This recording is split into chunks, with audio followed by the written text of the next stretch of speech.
para Fluxo. E nós passamos então por todo o Sermão do Monte juntos. Obrigado, Mateus. Se você foi abençoado, diga amém. Amém. Amém. Que bom. Eu particularmente fui muito e muito mesmo. E nós estamos dando nesses dias agora, nesses próximos domingos, um fôlego para agora em abril nós voltarmos a uma nova série de Páscoa. Mas até lá, nós vamos meditando em outros pontos da nossa Bíblia Sagrada. E para isso eu quero pedir que você abra a sua Bíblia comigo no livro de Josué, por favor. Josué, no capítulo 4.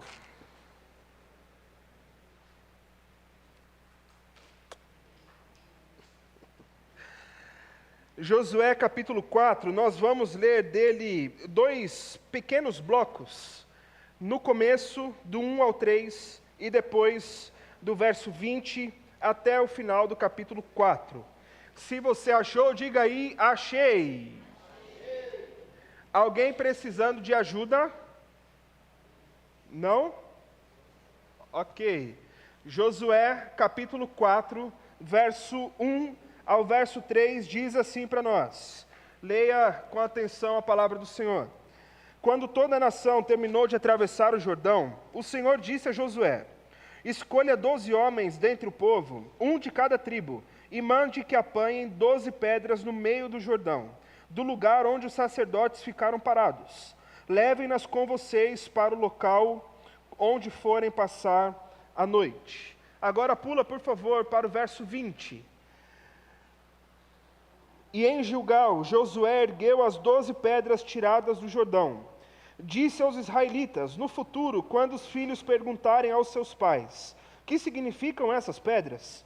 Expliquem a eles: aqui Israel atravessou o Jordão em terra seca, pois o Senhor, o seu Deus, secou o Jordão perante vocês, até que o tivessem atravessado. O Senhor, o seu Deus, fez com o Jordão como fizera com o Mar Vermelho, quando o secou diante de nós, até que tivéssemos atravessado. Ele assim fez para que todos os povos da terra saibam que a mão do Senhor é poderosa, e para que vocês sempre temam o Senhor, o seu Deus. E eu peço que você olhe aqui para frente, para nós lermos juntos o verso 24. Vamos lá? Ele assim fez para que todos os povos da terra saibam que a mão do Senhor é poderosa, e para que vocês, o seu Deus. Amém. E o título da nossa mensagem hoje é Pedras que Contam Histórias. Vamos orar mais uma vez? Senhor Deus, mais uma vez, Deus, encontra o nosso coração nessa noite, pronto para ouvir a Tua voz, para conseguir, Senhor, entender as Tuas direções para a gente nessa noite, para que o nosso coração esteja cada vez mais próximo do Senhor. Assim nós oramos em nome de Jesus. Amém. Amém. Queridos, vocês já pararam para pensar com quanta facilidade você esquece das coisas? Já percebeu o quanto é muito, mas muito rápido para a gente deixar com que coisas importantes acabem fugindo da nossa mente? Talvez você pense que você é um pouquinho distraído, ou então, de vez em quando, bate ali aquele senso meio de perca, mas no fim das contas, essa movimentação toda de nós acabarmos esquecendo, deixando fugir da memória coisas importantes, não é somente fruto de uma mente distraída. Nós, de fato, esquecemos. E isso tem muito a ver com o mundo que nós encontramos hoje todos os dias, seja na rua, seja no trabalho ou seja na sua casa. Em 2010, um filósofo chamado Byung-Chul Han, um filósofo sul-coreano que viveu boa parte da sua vida e produziu boa parte do seu material lá na Alemanha, ele escreveu lá em 2010 um livro chamado Sociedade do Cansaço. Já ouviram falar? Alguém já ouviu falar? Nesse livro, Sociedade do Cansaço, o Byung nada mais fez do que olhar as movimentações do mundo chamado pós-moderno e perceber alguns movimentos na sociedade que fizeram com que a gente esteja sempre, em todo tempo, cansados, sobrecarregados e esquecidos. Vamos fazer uma leve pesquisa aqui? Quem está cansado agora? Quem acordou hoje cansado? Pois é, amanhã, muito provavelmente, você vai levantar da cama para ir para o seu trabalho, para o seu afazer, e adivinha o que você vai estar sentindo? Cansaço. A gente brinca com o nosso querido Danilo, que todos os dias que nós encontramos aqui com os vocacionados na igreja, ou tem alguma atividade, a gente já espera. O Danilo chega com o sorriso dele no rosto, ele abraça todo mundo, senta na cadeira e fala assim: bicho, eu estou cansado. É na segunda, na terça, na quinta, no sábado. Hoje é normal. E não é exclusividade dele, isso tem a ver com a gente. E o Byung disse então no seu livro e na sua pesquisa, que nós vivemos um rompimento de costumes no mundo que a gente vive, que nos levaram a essa produção de cansaço e de esquecimento, além daquilo que deveria ser normal. Porque se você se lembra bem da sua vida, de 2005 para trás, talvez você se lembre que o jeito de olhar o mundo, o jeito de viver, aquilo que era aceitável ou não, e principalmente os limites que a gente tinha, eram muito bem estabelecidos. Então você tinha algo para fazer, e dentro do que você tinha que fazer, você só tinha que fazer aquilo que você tinha que fazer. E ponto final. Você não precisava pensar além, você não precisava fazer além, e muito provavelmente a sua interação com qualquer tipo de rede social era mínima, principalmente pelo que a época apresentava para a gente. Esse rompimento acontece pelo menos depois de 2005 para frente, tendo um ápice perto de 2010 e depois só piorando, onde aquilo que era marcado por proibição, agora passa a ser trocado por uma palavrinha chamada produtividade. Nós precisamos agora produzir o quanto mais. E não é só produzir onde a gente trabalha. A gente precisa produzir bons relacionamentos, boas amizades. Com o advento das redes sociais, e cada um posta foto num lugar, você se vê obrigado a estar em outros lugares para postar da sua vida. Então você tem que produzir conteúdo para os outros verem o que você está fazendo. Você tem que produzir bons momentos, os chamados tempos de qualidade. Você tem uma série de coisas para fazer, além do que dificilmente alguém faz uma coisa só durante o seu dia. Aquela história de ir só para o trabalho e voltar, ela acaba, é substituída por uma série de outras coisas.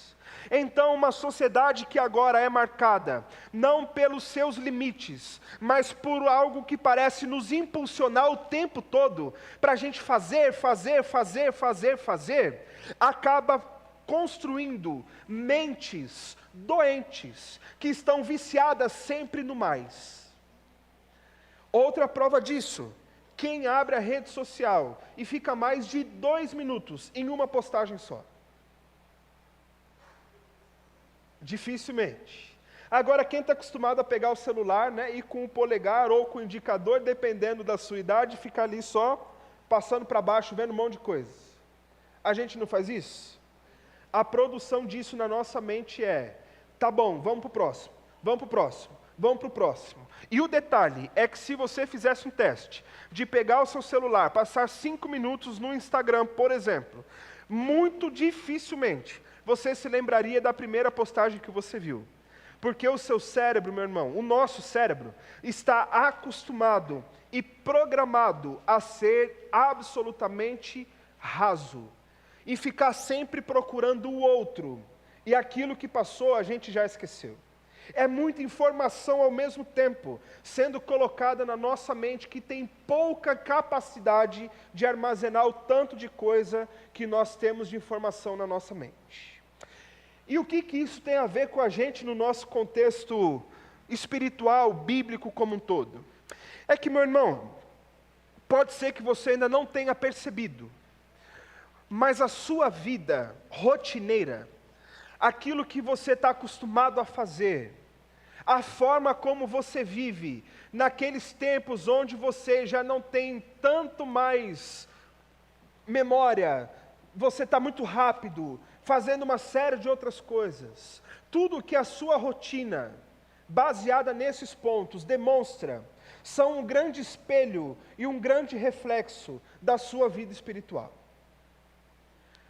Talvez deveria ser o contrário. A nossa vida espiritual organizada, disciplinada, teria que ditar o ritmo e o rumo da nossa vida, de segunda a sábado, por exemplo. Mas a verdade é que quanto mais bagunçados, quanto mais esquecidos, quanto mais apressados nós somos na nossa vida com Deus, nós seremos iguais, ou ainda um pouquinho pior, porque aí não tem ninguém vendo, e a gente acaba relaxando um pouquinho mais. Então, você se lembra dos textos bíblicos que você leu essa semana?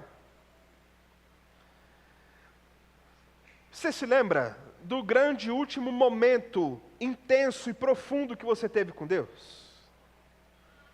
Você se lembra da última vez que você tirou mais de 5 minutos para ter um tempo com Deus? Você se lembra do que nós falamos semana passada? Você se lembra o texto sequer que nós lemos na semana passada? É disso que eu estou falando. Mentes programadas para vivermos no raso e deixarmos passar uma série de coisas que nós não podemos, irmãos, abrir mão de manter vivo na nossa memória. Porque da mesma forma que a nossa mente anda esquecida, nós esquecemos aquilo que Deus falou com a gente. Nós esquecemos o que Deus fez por nós por muitas vezes. Nós esquecemos de manter um relacionamento decente com Deus. E nós chegamos ao ponto de esquecer qual é a missão que o Senhor Jesus nos deu, para que agora a gente tivesse um novo propósito de vida. E a nossa vida como um todo vai, vez por vez, lembrando a gente que a gente esqueceu e deixou passar. E com isso passam situações importantes, passam pessoas importantes, passam datas importantes, e o esquecimento vai tomando conta da nossa cabeça, e fazendo com que a gente seja nada mais, nada menos do que esquecidos. E eu não sei você, mas eu tenho uma certa frustração quando eu esqueço de muita coisa. Quem está mais perto acaba dizendo que eu tenho uma espécie de um TDAH ou alguma coisa do tipo. Eu não duvido que eu tenha. Mas o cansaço me faz ficar numa questão de esquecimento gigantesca. E essa semana eu fui mais uma vez humilhado pela minha memória. Eu saí daqui na quinta-feira, passei aqui numa loja com o Luiz, já era 11 e pouco da noite, né? E a gente estava conversando antes de ir para casa, passei numa loja para pegar uma comida para levar para ler, coloquei minha mochila com o computador, as minhas coisas, no banco de trás do carro e fui embora para casa. Quando eu cheguei em casa, eu subi, jantei com a Lê, conversamos um pouquinho, coloquei meu pijaminha e fui deitar para dormir, já dando quase 1 hora. A hora que eu fui dormir, eu comecei a programar o dia seguinte, como seria sexta-feira. E aí eu pensei, de manhã eu vou trabalhar aqui de casa, eu tenho que ver não sei o que está no computador. E aí acendeu uma luz na minha cabeça, o bendito do computador. E aí o que eu fiz?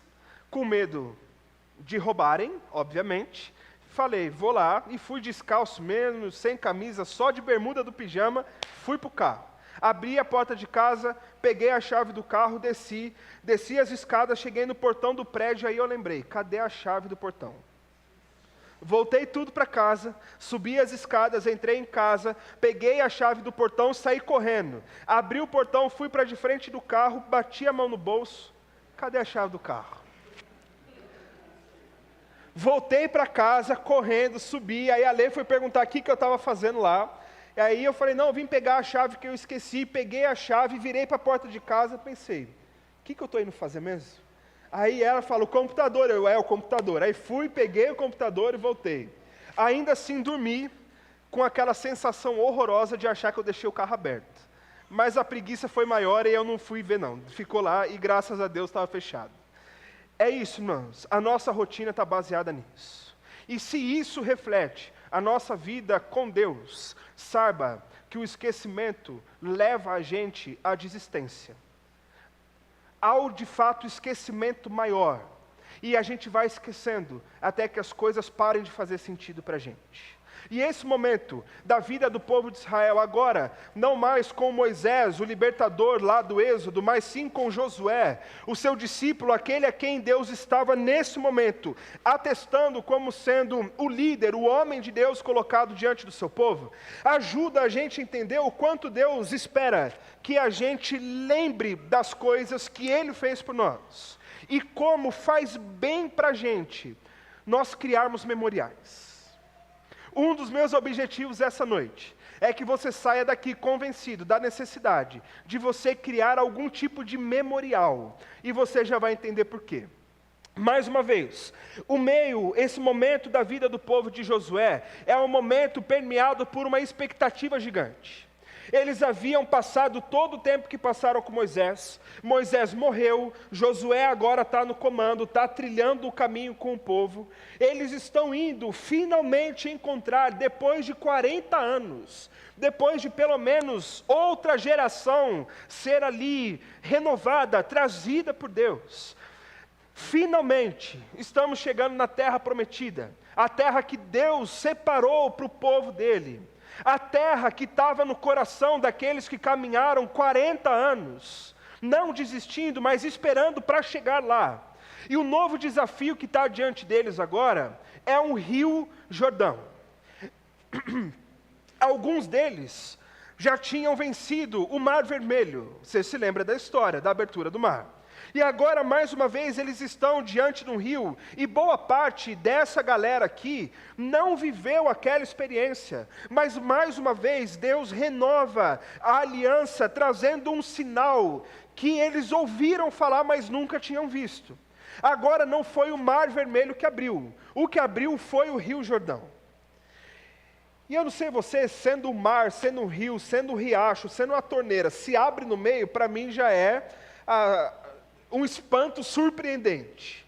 Um rio todo abrindo, e mais uma vez, um povo todo fazendo o trajeto, passando pelo rio, provando dessa experiência da bondade de Deus, Deus colocando diante deles essa renovação do sinal, e então, passando ali, Deus orienta Josué a que esses homens que estavam com eles fossem para perto de onde estavam os sacerdotes, segurando a arca, sinal da presença de Deus, e ali retirassem 12 pedras, e com essas 12 pedras haveria o sinal de Deus para eles, para combater a possibilidade do esquecimento, para que eles não passassem mais uma ou outra geração tentando lembrar como é mesmo que vovô veio parar aqui nessa terra. Eu lembro da história que Deus prometeu libertar e libertou o povo lá no Egito. Mas como é que foi que papai, mamãe, titio, titia chegaram aqui nessa terra agora? E a resposta de Deus para aquele povo é um memorial.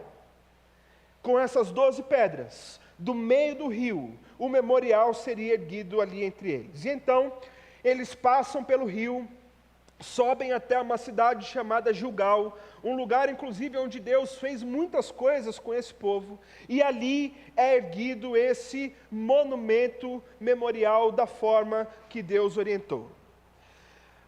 Vale a lembrança de que memorial não é um lugar para adoração. Se você entendeu, diga amém, por favor. Memorial não é um lugar onde nós vamos oferecer sacrifícios. Memorial não tem a ver com uma imagem de alguém para que você tenha um intermediário na sua vida entre você e Deus. Amém? Estamos entendidos desse ponto? Um memorial é simplesmente um memorial.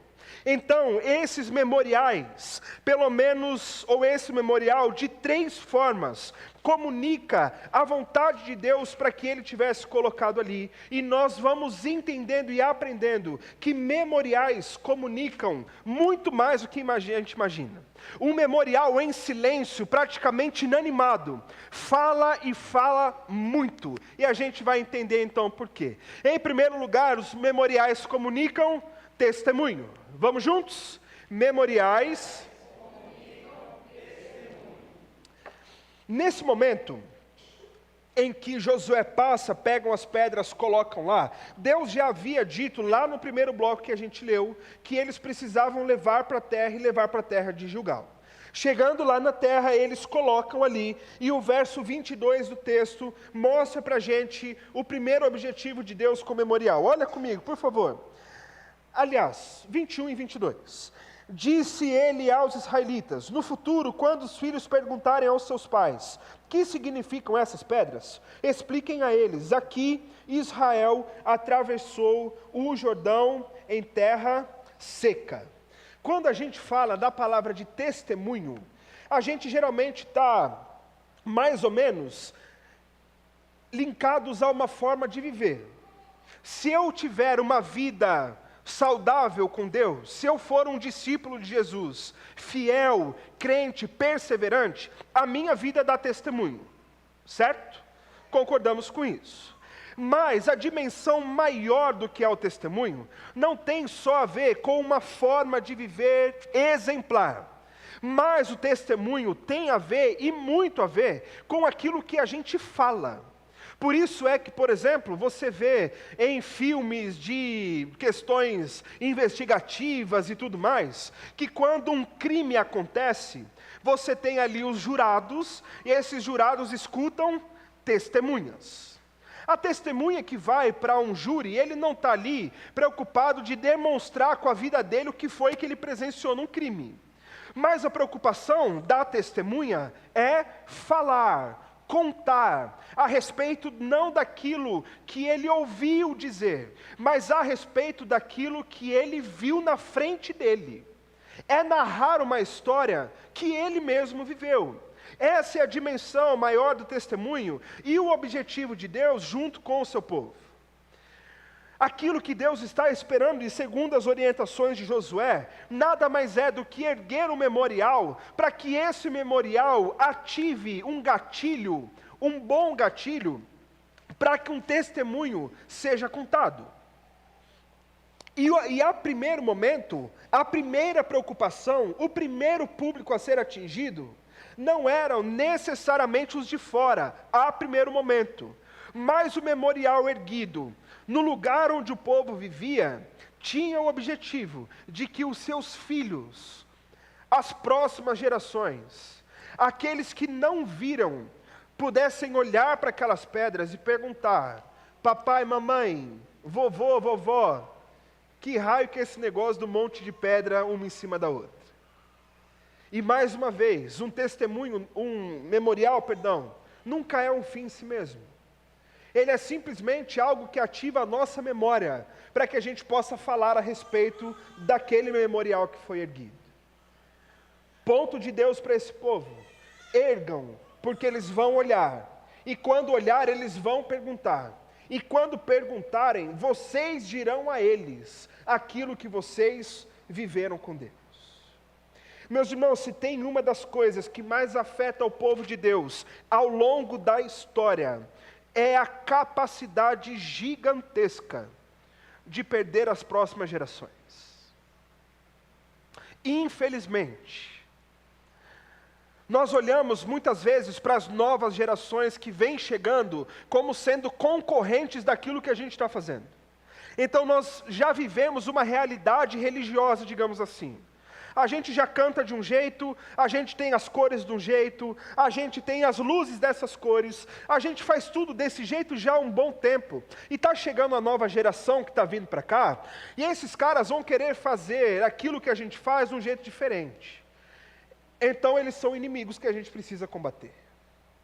Eles são aqueles que a gente precisa dar uma afastada, porque senão a gente vai perder o controle. O que vai virar aquilo que a gente construiu?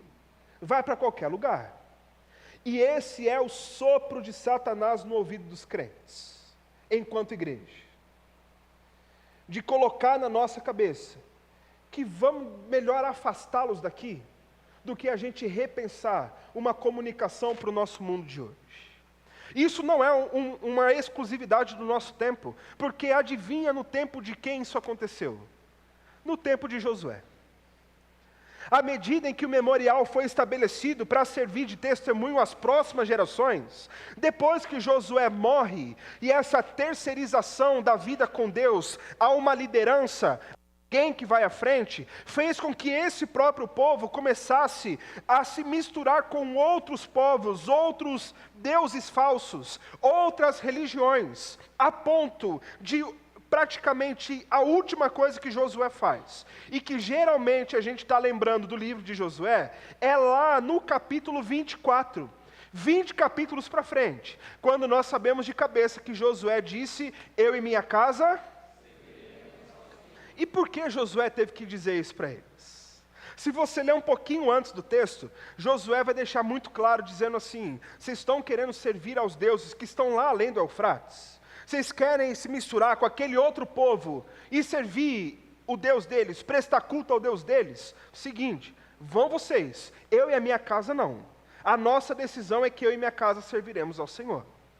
Josué precisa trazer mais uma vez, mesmo diante daquilo que eles viveram, mesmo com o memorial colocado, porque, meus irmãos, se nós hoje esquecemos as coisas pela vida que a gente leva, aquele povo esquecia, mediante a oferta de outros deuses, outras formas de culto, outros meios, entre aspas, mais fáceis de se alcançar algum tipo de bênção, e se esqueciam do Deus que abriu o rio, para o Deus agora, que na cultura deles, fazia brotar mato do chão. Faz sentido uma coisa dessa?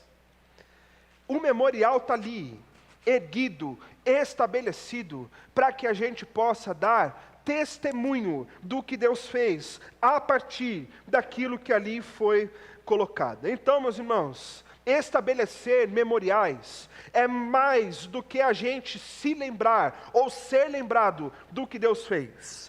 É a gente, à medida em que lembra, ter a capacidade de conseguir, de alguma forma, falar daquilo que nós vivemos, a partir de um simples objeto, a partir de uma simples coisa colocada ali como sendo uma forma de um memorial. O poder que o nosso cérebro tem de assimilação quanto a algumas coisas, meus irmãos, é impressionante. Isso não é só com memorial. Isso é com coisas simples da sua rotina. Você já perdeu alguém que você amava e que era muito próximo de você? Talvez você não tenha vivido ainda essa experiência. Alguns já viveram. E olhando eu me lembro de funerais, de mães, de pais, de irmãos. Alguns viveram esse momento recentemente entre a gente. E uma das coisas que a gente mais escuta quando esses momentos se passam, é que de repente uma peça de roupa, um móvel, um artigo de decoração colocado naquele lugar, só de se olhar para ele, você não está vendo uma simples roupa, um simples objeto. Parece que você está vendo de novo, ou então se alegrando com a memória da pessoa que colocou aquilo naquele lugar. Eu conheci uma senhora que ela ficou com um fogão dentro de casa. Ela tinha aquela cozinha planejada, um fogão cooktop, chique demais. E no fundo das casas dela, ela tinha um fogão todo carcomido lá. E aquele fogão não tinha uso nenhum. Mas quando ela olhava para aquele fogão, ela lembrava da sua mãe, fazendo aquelas receitas que só ela sabia fazer. E ela não conseguia pegar o fogão e levar para o ferro velho, porque é como se ela estivesse se desfazendo das memórias dela. Nosso cérebro, querido, está programado para isso. A gente pode estabelecer memoriais, mas para que eles sirvam para a gente de testemunho do que Deus fez na nossa vida, ou do que Deus hoje está fazendo na sua vida. Para que a gente, então, testemunhe, que, aliás, é a nossa missão. Indo por todo mundo, façam discípulos de todas as nações, em nome do Pai, do Filho e do Espírito Santo, e ensinem eles a guardar tudo aquilo que eu ordenei a vocês. Testemunhar do que Deus fez é parte daquilo que nós somos, ou então, pelo menos deveria ser. Concordam comigo? Memoriais, então, comunicam testemunho. E em segundo lugar, memoriais comunicam também experiências. Vamos lá? Memoriais. Olha o verso 23, por favor. No verso 23 diz: Pois o Senhor, o seu Deus, secou o Jordão perante vocês até que o tivessem atravessado. O Senhor, o seu Deus, fez com o Jordão como fizera com o Mar Vermelho, quando secou diante de nós, até que o tivéssemos atravessado. Meus irmãos, nós comentamos inclusive um pouco disso hoje pela manhã, e sempre vale você lembrar que a nossa vida com Deus é estabelecida sobre duas bases que formam um equilíbrio saudável para o nosso relacionamento com Deus. A primeira dessas bases é a base cognitiva. Ou seja, a gente lê da palavra de Deus, a gente estuda da palavra de Deus, a gente tem informações que nos capacitam para conseguirmos articular a nossa fé, inclusive daquilo que nós sabemos a respeito da pessoa de Deus. E isso para nós é essencial e é inegociável. Centralidade na palavra de Deus.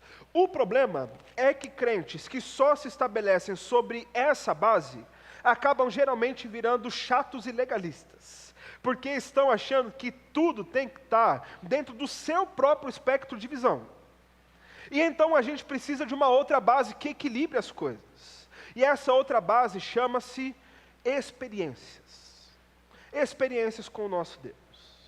Em nome de Jesus, tire da sua cabeça que ter experiências com Deus é coisa de pentecostal, é coisa dos irmãos da Assembleia, é coisa de quem inclusive não gosta de estudar a Bíblia. Tire isso da sua mente. Porque, meu irmão, se você teve um encontro com Cristo Jesus, que grande experiência você teve na sua vida. As experiências não são milagres necessariamente no sentido de coisas inexplicáveis acontecendo. A gente ter sido encontrado por Jesus é uma experiência. A gente passar por um momento difícil, com a convicção que Deus está nos segurando pela sua mão, nos mantendo firmes e de pé, nos ajudando a vencer crises, luto, desesperança, dor, sofrimento, atravessar todo esse tipo de situação, é uma experiência. Que experiência teve o irmão Maurício? Se sentindo um pouco mal, daqui a pouco seu coração está devagar demais, daqui a pouco vai para um lugar, conseguiu cirurgia, marca passo, está vivo.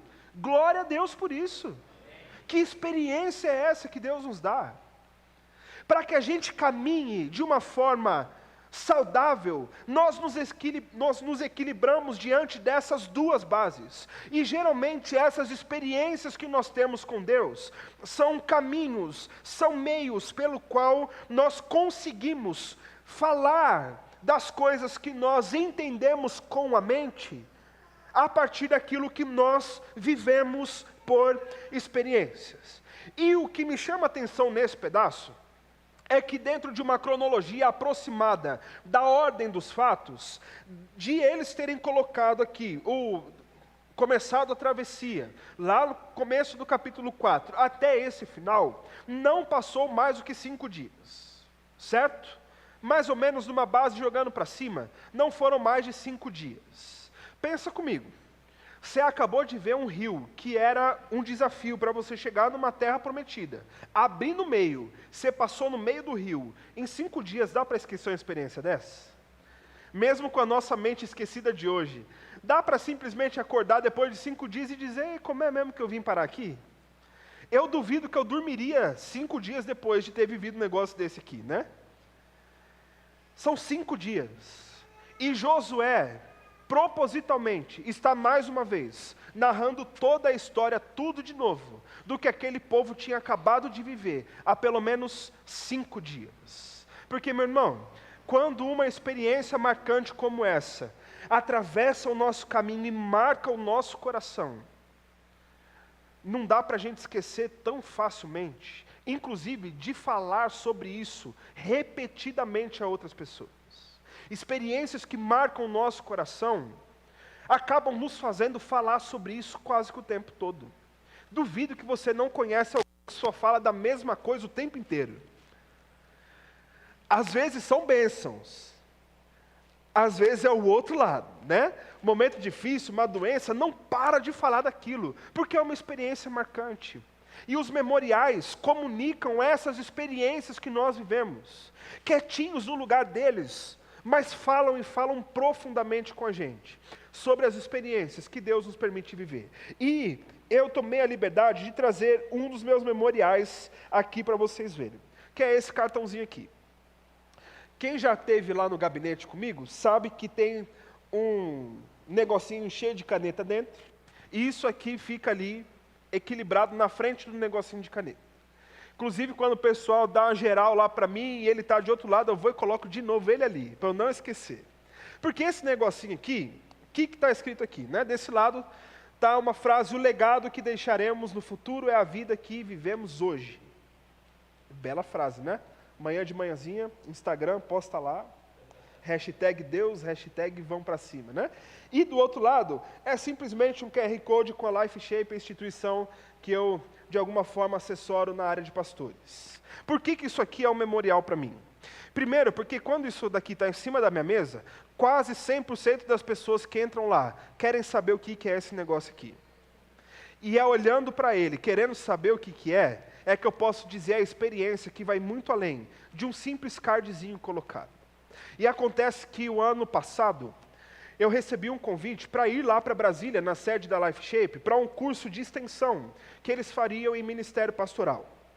E quando eu recebi esse convite, por ser um parceiro lá da instituição, eles disseram: a hospedagem é por nossa conta, a alimentação é por nossa conta, o translado do aeroporto para onde a gente for é por nossa conta, você só tem que chegar aqui. Simplesmente. Vem para cá, que daqui do aeroporto até trazer você de volta, a gente vai cuidar de você. E aí, como toda oportunidade boa que Deus coloca na nossa frente, eu fui para onde? O aplicativo do banco, né? E fui para o aplicativo do banco ver o quão endividado eu ficaria se eu fosse lá e comprasse uma passagem para Brasília. E, meus irmãos, aquilo durou uma semana, porque eu não tinha condição na época de fazer. A nossa igreja tinha acabado de me mandar para um congresso de pastores, eu não tinha o mínimo de coragem de pedir para que a igreja pagasse para mim, porque também a gente não explora nada, não devemos, né, inclusive. E eu fiquei ali com aquele sentimento ruim de uma possibilidade tão boa, mas que ao mesmo tempo eu não tinha condição de ir. E eu lembro que algumas vezes eu ficava sentado lá na minha sala e eu ficava olhando para o pote de caneta pensando: como é que eu posso arrumar dinheiro para ir nesse negócio aqui? E aí eu fui procurar a passagem de ônibus, fui ver de alugar carro, eu vi um monte de coisa. E aí liguei para alguns amigos de São Paulo que tinham também recebido a chance de ir, e eles tinham uma série de outras questões e não dava nem para rachar o carro para ir até lá. Eram 10 horinhas de viagem, mais ou menos. Dá para ir dividindo um pouquinho com cada um, mas não ia dar, que de São Paulo só iria eu, se eu fosse lá. E aí, meus irmãos, eu fiquei com aquilo no meu coração, com uma angústia, uma frustração terrível durante os dias, até que o luto foi passando, né? E aí, um irmão nosso, muito querido, irmão Braga, lembra-se do irmão Braga? Querido, saudoso irmão Braga nosso. O irmão Braga me liga para dizer assim: pastor, eu queria tomar um café com você consegue vir aqui em casa? Eu consigo, vou lá. Fui lá na casa dele, e a gente conversou, e a gente cantou, e a gente falou de história do passado, e tomamos 2 garrafas de café junto, conversando. E aí, quando eu achei que tinha uma notícia boa, ele falou assim: pastor, eu vou sair da igreja. Eu falei: irmão Braga, o senhor estava só preparando um terreno para isso. E ele me explicou todas as situações dele em relação à saúde, à proximidade de outra igreja. E o irmão Braga, tão honesto, carinhoso como é, nós o abençoamos como igreja e ele foi congregar lá. E quando eu estava indo embora, ele falou assim: pastor, eu tive um sonho com o senhor. E nesse sonho, o senhor estava de mochila, na frente do aeroporto, tinha uma pessoa te barrando. E eu estava lá, empurrando você para entrar dentro do aeroporto. E essa pessoa ficava barrando o senhor de entrar lá. E aí eu orei com a minha esposa, e a gente está orando sobre isso há algum tempo. E eu não sei porquê, mas Deus está mandando dar um presente para o senhor. E aí eu queria dar aqui uma quantia para você. Obviamente, eu falei: irmão, não. Deve ser outra coisa, continua orando por mim e tal. E aí ele, com aquela voz grave, mas mansa dele, disse: pastor, eu não estou pedindo permissão para te abençoar. Eu simplesmente vou fazer. Você só escolhe o meio. Não é questão de fazer ou não, eu vou fazer. E aí eu falei: então faz o seguinte, procura lá a nossa tesouraria e resolve com ele lá. E depois a tesouraria me repassou. E meus irmãos, eu gastei um valor de passagem de ida e volta, eu gastei um valor de uma coisinha que eu comi no aeroporto, um pão de queijo, R$15, Deus me livre, tomei um café porque eu não aguentava, e ainda comprei um presentinho para ler lá em Brasília, trouxe para ela, e sobrou dinheiro. como é que eu vou dizer assim, não, batistamente, essa experiência se explica, tal. Irmãos, são os planos de Deus que contam essas experiências. Esse negocinho aqui, tão aparentemente, não, uma coisa tão simples. Tanto que quando eu cheguei, a Lê pegou isso aqui da mala e ia jogar fora. Eu dei um grito, falei, não, joga esse negócio fora. Deixa aqui, pelo amor de Deus. Não é porque isso tem valor. Não é porque eu vou me devotar a esse negócio, mas é porque propositalmente, de terça a domingo, toda vez que eu entro ali na minha sala, eu sento na cadeira, olho desse negócio e eu me lembro que a mesma sala onde eu estava, frustrado, triste, angustiado, sem falar para ninguém do desejo do meu coração, a não ser minha esposa. Foi ali naquela sala, com os sentimentos que eu estava, que Deus me encontrou, decidiu me abençoar, abriu as portas que estavam fechadas, e o mesmo Deus que me via em secreto naquela sala, naquele momento, é o Deus que até hoje está me olhando. Eu olho para esse negócio, eu tenho plena convicção, o Senhor está comigo em todo tempo. Simples assim. Um memorial que não me permite esquecer das experiências de Deus com a minha vida. Meu irmão, vale muito a pena você ter um memorial em casa. Vale muito a pena. Em terceiro e último lugar, além das experiências que nós guardamos com os nossos memoriais, a terceira comunicação do memorial é, então, proclamação. Vamos juntos? Memoriais comunicam. Verso 24, olha comigo, por favor. Ele assim fez para que todos os povos da terra saibam que a mão do Senhor é poderosa e para que vocês sempre temam o Senhor, o seu Deus. À medida em que Deus, lá no primeiro objetivo dele, queria que as próximas gerações fossem lembradas do que Deus fez naquele momento, na passagem com aquelas pedras, agora há uma visão ampliada. Em primeiro lugar, a família. As próximas gerações, quem está junto com você. Mais ainda, há outras nações que precisam conhecer o Deus que abriu o Rio Jordão. Então, os memoriais que nós estabelecemos e colocamos, nos ajudam com essas proclamações de quem é o Deus que nós conhecemos. Quem é o Deus que proporcionou experiências. Quem é o Deus que permitiu com que a gente tivesse, então, alguma coisa para contar aos outros, inclusive para aqueles que não creem em Deus. E meus irmãos, existem alguns memoriais que nos fazem utilizar de uma ferramenta evangelística muito pouco usada. E um dia eu vou escrever sobre isso ainda. Essa ferramenta se chama curiosidade. Já pensou em usar a curiosidade de outros para ser a sua ferramenta evangelística? Sabe como é que você aguça curiosidade em alguém? Domingo que vem eu conto. Mentira, brincadeira. É só eu que acho isso muito engraçado. Tá bom. Como é que a gente usa da curiosidade? Algumas coisas que a gente faz, ou alguns memoriais simples e praticamente quase despercebidos, que a gente mantém perto da gente, que faz alguém olhar e perguntar o que é aquele negócio. E então, eu li sobre a vida de um homem, um dos pioneiros em uma área de missões que não é tão conhecida assim, que tem a ver com o ambiente corporativo, os meios de trabalho. Você já pensou no lugar de trabalho como sendo uma forma de expansão do reino de Deus? Dentro da linguagem daqueles que ali trabalham, dessa veia corporativa como um todo, ali é um lugar onde Deus nos usa também para alcançar outras pessoas. E o que esse homem fez? Ele era dono de uma empresa, gerente lá do escritório do qual ele trabalhava, e a parte boa é que o dono da empresa faz o que entende. Então, ele começou a abrir um fórum em alguns momentos do horário de trabalho para falar sobre fé e carreira profissional. Era opcional, quem quisesse participar, participava. Chegou um momento em que ele tinha 2 ou 3 pessoas, pelo relato dele no livro, e depois, dentro do ambiente de trabalho, não cabia mais. Ele começou a fechar áreas de eventos em alguns restaurantes para esse tipo de conversa.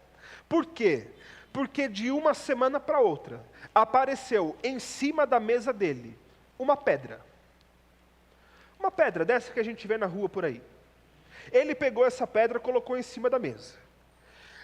E aí você entra na sala de alguém, tem uma pedra em cima da mesa, o que você pensa? Ou aconteceu alguma coisa, ou ele é doido, das duas uma. E todo mundo que entrava na sala dele, olhava, de alguma forma ficava olhando, e no meio do ímpeto da curiosidade do ser humano, que é gigantesco,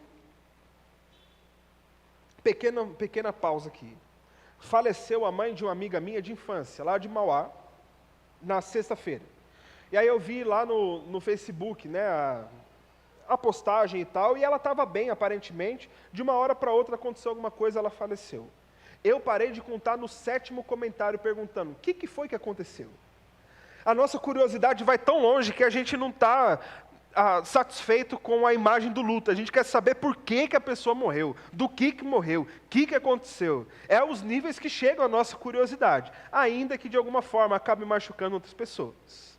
Mas então esse homem, dentro do incômodo da curiosidade de alguns, perguntava assim, chefe, mas por que tem uma pedra em cima da sua mesa? E acontece que ele contou uma experiência, que ele estava viajando a trabalho, e que naquela viagem a trabalho, antes de começar ali o seu escritório, num descuido dele no volante, o carro dele capotou. E quando o carro estava capotando, ele caiu numa ribanceira lá, no meio do negócio com água, ele não sabe se era um rio, só um córrego, mas lembra que se molhou todo. E ele foi caminhando o quanto ele aguentava, até que ele chegou num tipo de cerca de uma plantação, e ele entra nessa plantação e vê lá de longe algo como se fosse um estábulo. E quando ele vê esse estábulo, ele tem ali a esperança de ter alguém e continua andando. E dentro desse estábulo, de repente, acende uma luz e a esperança dele aumenta, até que ele começa a sentir uma sensação de fraqueza, de fraqueza, de fraqueza. Ele caiu de joelhos no chão. E a última coisa que ele se lembra foi de ter pedido a Deus que alguém o encontrasse ali. E ele pegou uma pedra do lado de onde ele estava. E essa pedra ele jogou, e é a última lembrança dele. Ele jogando a pedra para frente.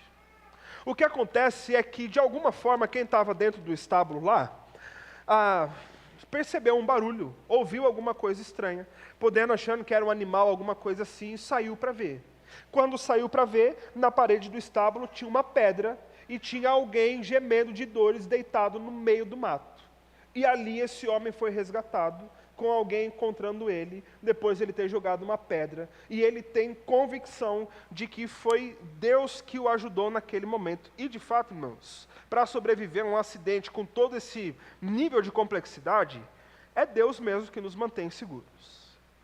E então ele foi acolhido por aquela família, ele teve a sua assistência, chamaram uma ambulância, e quando ele foi para o hospital ali naquela cidade, o mesmo rapaz que atendeu ele no estábulo, foi até o hospital, e junto, dentro de uma sacolinha, ele levou uma pedra. E ele colocou dizendo, para você se lembrar do dia em que Deus não deixou que você morresse. Ele pega essa pedra, coloca em cima da mesa dele, e pelo uso da curiosidade, ninguém mais estava tão agora querendo saber do fórum, só porque é legal falar sobre carreira e fé.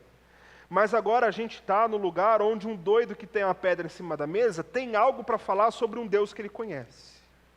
E daqui a pouco, as famílias foram descobrindo a história, porque você chega em casa e você vai querer contar daquilo que você viu no dia. E era pai dizendo para a mãe, marido dizendo para a esposa, filho dizendo para pais, que você nem sabe que meu chefe tem uma pedra em cima da mesa. Sabe por quê? Porque um dia ele estava viajando, o carro capotou, ele se lascou todo, pegou a pedra, jogou, encontraram ele, não morreu. E sabe quem fez isso? Ele disse que foi Deus. E daqui a pouco o fórum que era só para a empresa, está recebendo a família daqueles que estavam perto. Por quê? Porque a família quer conhecer o doido que tem a pedra, que viveu a experiência, e que tem um testemunho para contar, porque uma pedra foi colocada em cima da mesa. Simplesmente isso. São pequenos memoriais que nós vamos estabelecendo, que aguçam curiosidade dos outros, para que a gente cumpra aquilo que Deus nos chamou para fazer enquanto missão, e aquilo que Deus ordenou a esse povo nesse momento, dizendo, esse memorial aí está assim, para que todos os povos da terra saibam que a mão do Senhor é poderosa, e para que vocês temam sempre ao Senhor. Em outras palavras, não esqueçam do que Ele fez por vocês. E isso vale para a gente também, meu irmão. Não permita com que a sua vida seja uma vida de agendas, correrias, loucuras, esquecimentos e tudo mais. Porque muitas vezes o seu problema com Deus não é falta de fé. O seu problema com Deus é falta de memória. O seu desespero não é uma crise de achar que Deus te abandonou. É simplesmente a falta de memória de lembrar do Deus que cuidou de você durante todos os momentos da sua vida. Do Deus que te socorreu, do Deus que te sustentou, do Deus que agiu perto de você. E nós agora levantamos memoriais, para que a nossa mente não nos traia, e para que a lembrança vívida, nítida, da ação de Deus sobre nós, nos acompanhe todos os tempos, para que a gente testemunhe aos que estão perto de nós, para que a gente se lembre das experiências que tivemos com Ele, e para que a gente use esses pequenos memoriais, para alcançar a vida e o coração de outras pessoas. Eu espero que você esteja convencido a criar um memorial, e que tudo isso, meu irmão, a sua vida como um todo, seja uma grande declaração do poder de Deus sobre nós, em nome de Jesus. Senhor Deus, obrigado, Pai, pela Tua palavra, pela Tua direção, e ainda mais, num tema que nós não estamos tanto acostumados, tanto a ler quanto a meditar sobre esses memoriais, Pai, mas que ainda assim nos ensinam com riqueza tão grande, quanto a que o Senhor tratou com o Teu povo no antigo Israel, Pai. Ó Deus, que esses princípios permaneçam firmes no nosso coração, para que nós não sejamos traídos pela nossa memória, mas para que, usando desse meio que o Senhor estabeleceu, nós possamos manter a nossa mente, o nosso coração acesos, lembrando, Pai, daquilo que o Senhor é, daquilo que o Senhor fez e da missão que o Senhor nos deu, Pai. Que a nossa mente seja permeada em todo o tempo pela nossa esperança viva, firme, no Senhor que cuidou de nós em todo o tempo, do Senhor que nos encontrou, Pai, quando nós ainda sequer o conhecíamos, no contexto em que cada um de nós viveu, mas fomos salvos e libertos pelo Senhor, Pai. Que esses memoriais tragam isso à nossa memória, para que nós possamos ser cada vez mais discípulos melhores para o Senhor, Deus. Por isso, Senhor, usa a nossa vida, usa as histórias que vivemos, usa as nossas experiências, usa, Senhor, a capacidade de criarmos curiosidade em outros, para que o Teu nome seja exaltado acima de todas as coisas, Pai. Que o Senhor continue a cuidar do nosso coração, a guardar cada um de nós, para a glória do Teu nome. Com o amor de Deus, o nosso Pai, a graça de Cristo Jesus, a consolação e a comunhão do Santo Espírito do Senhor, sejam presentes na nossa vida em todo o tempo. Assim pedimos em nome de Jesus. Amém. Amém. Se você puder, fique de pé, meu irmão, minha irmã. Que Deus te abençoe muito nessa semana. Que seja uma semana de vitórias em nome de Jesus. Que seja uma semana de bênção sobre você. E que você seja bênção na vida de outras pessoas para a glória de Deus. Se você puder, passe lá na cantina, tem algo muito especial preparado. Que Deus te abençoe. Dá um abraço a quem está perto de você. Desejo uma boa semana e até mais.